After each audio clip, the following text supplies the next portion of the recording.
So, gentlemen, if you wouldn't mind first introducing yourself and explaining what your role is in Friday the 13th, the game. All right, my name's Randy Greenback. I've been in the game. Oh.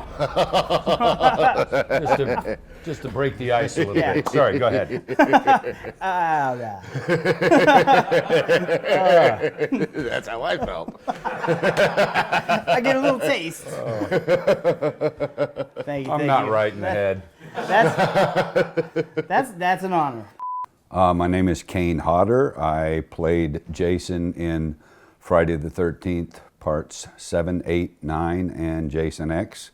I will be doing the motion capture for Jason in this game. Obviously, your primary career was one as a stunt person, but I don't think it's fair to think that what you did as Jason was just what you were normally doing with stunts. I mean, there really was acting with your body that entire time. You may not have had a speaking role, but the sense of malevolence and strength and, you know, just impressive unpleasantness really is asking of you something that's just akin to any other form of acting.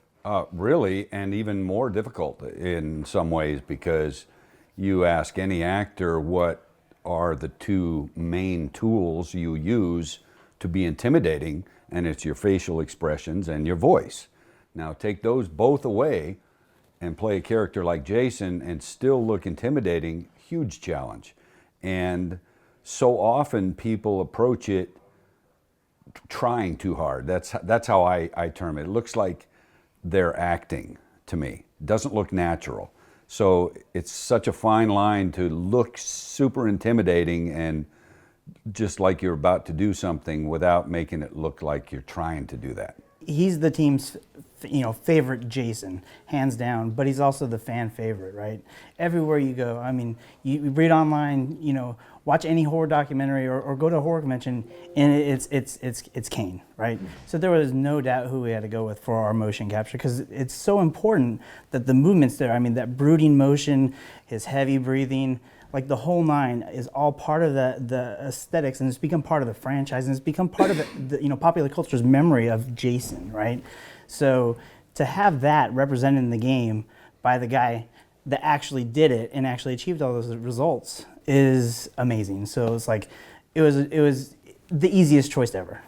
I mean, I assume it must be a pleasure for you to be able to, in digital form, kind of go back in and kind of portray that character. Oh. And I think in a lot of various ways, because you have to come, you're going to have to act out all the various kills, and sure, among many other things. Right, and people know that I wasn't ready to hang the hockey mask up when I was replaced. So this feels really good to get back into this character. It's the most enjoyable character that I ever played, and I just loved the fact that it was a challenge but also so much fun, and I just embraced the chance to do it again. I always felt it was a huge honor to put that hockey mask on.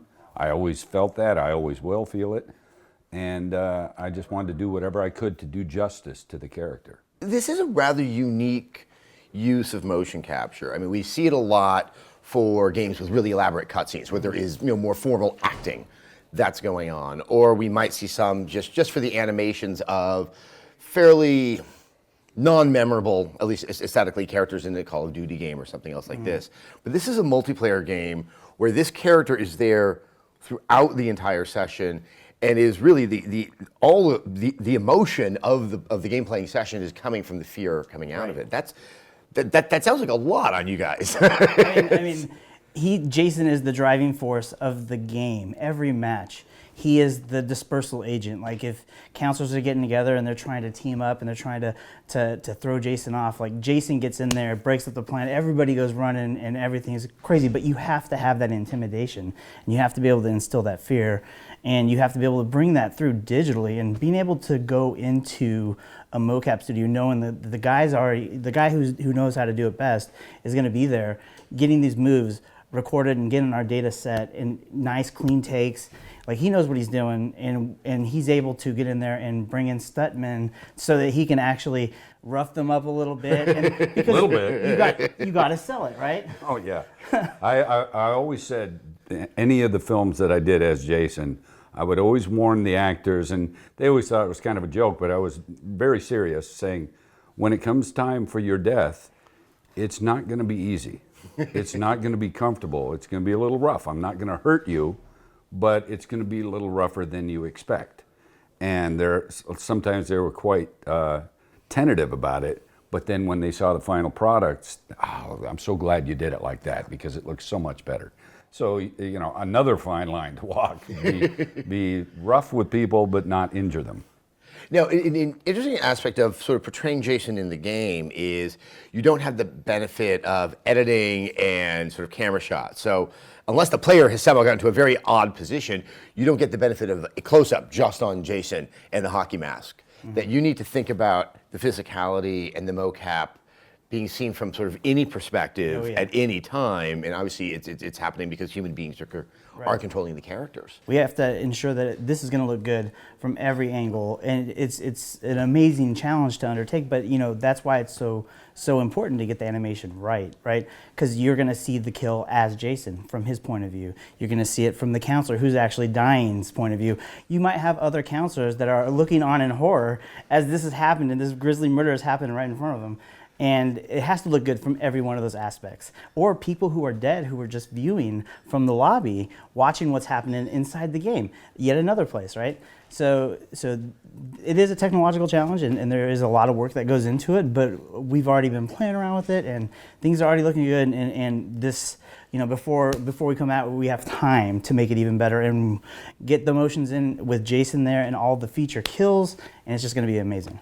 And think about it, probably within just one day, you'll have probably more hours viewed of you as Jason than all of the films that you did combined, which is kind of really cool. Right, exactly right. And I'm right now deciding who to bring in to play the male victim and the female victim, and what things that I think would be interesting to see. Already, I've been given so many ideas by these guys, and you know, as far as different things that Jason should do to people, which is great.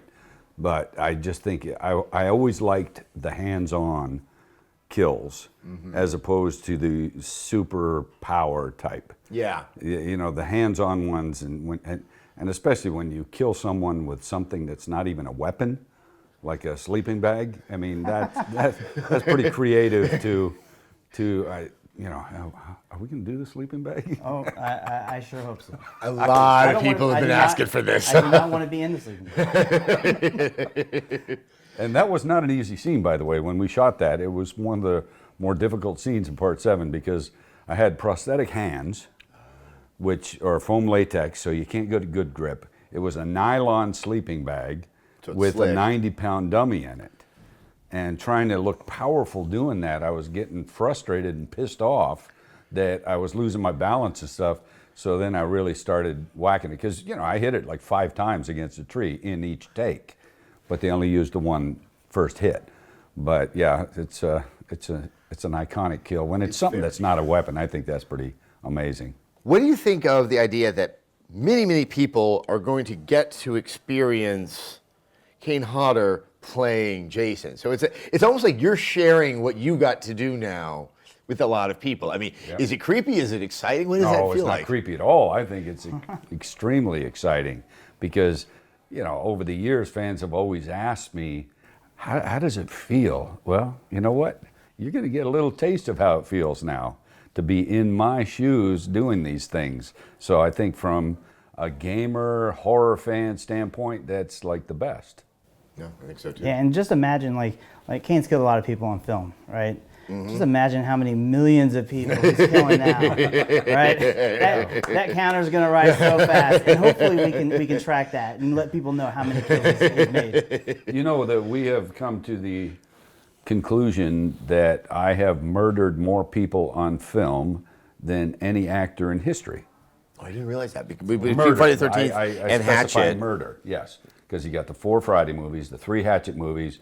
I played BTK, I played Ed Gein. Those are all serial killers. And one at a time kills, it's like 120 something. Wow. And there's nobody that's murdered that many people. There's good guys that have gunned down bad guys. So that's why I specify murder. One at a time. I don't think there's an actor in history that has done that. That's a fascinating honor, and I'm so glad to have gotten to talk to you about it, Kane. And you experienced yourself yesterday Yes, I did. how it feels.